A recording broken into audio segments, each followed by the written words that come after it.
પુનિયાદમાં લક્કડચોરો બેફામ નકલી પત્રકારોના નામે તોડપાણીની ચર્ચાએ ઉઠાવ્યા ગંભીર સવાલો। શિનોર તાલુકાના પુનિયાદ ગામમાં ગેરકાયદેસર વૃક્ષછેદનનો ધંધો જાણે કાયમી બની ગયો હોય તેવી સ્થિતિ સર્જાઈ છે। તારીખ 14 ડિસેમ્બરની રાતે પુનિયાદ ભેખડા કેનાલ માર્ગ પર વૃક્ષો કપાઈ ગયાની ઘટનાને લઈને ગ્રામ પંચાયત દ્વારા સ્થળ પંચક્યાસ કરી મામલતદારને લેખિત જાણ કરાતા સમગ્ર પંથકમાં ચકચાર મચી છે। શિનોર તાલુકામાં લક્કડચોરો ખુલ્લેઆમ ગેરકાયદેસર વૃક્ષછેદન કરીને ખિસ્સા ગરમ કરી રહ્યા છે। ગ્રામ્યથી તાલુકા સ્તર સુધી જવાબદાર તંત્ર આંખા આડા કાન કરે છે તેવી લોકચર્ચા છે। પુનિયાદ ગામ તો જાણે લક્કડચોરો માટે મોકળું મેદાન બની ગયું હોય, જ્યાં બેનંબરી ધંધો રોજિંદી પ્રવૃત્તિ બની ગયો છે।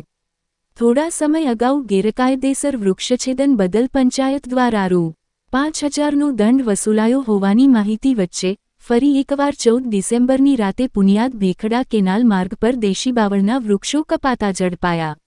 આ દરમિયાન સાદલી તરફથી આવેલા કેટલાક ઈસમોએ પોતે પત્રકાર હોવાનું જણાવી તોડપાણી કરી સ્થળ પરથી રવાના થઈ ગયા હોવાની ચર્ચાએ આગ પકડી છે।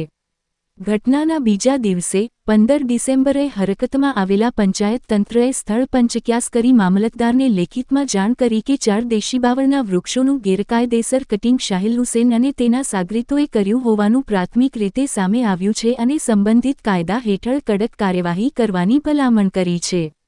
પુનિયાદમાં ગેરકાયદેસર વૃક્ષછેદન અને અન્ય અસામાજિક પ્રવૃત્તિઓ ધમધમી રહી હોવા છતાં કઠોર કાર્યવાહી ક્યારે? એવો સવાલ ઉઠી રહ્યો છે। પત્રકાર અને પોલીસના નામે અવારનવાર તોડપાણી કરનાર તત્વો કોણ?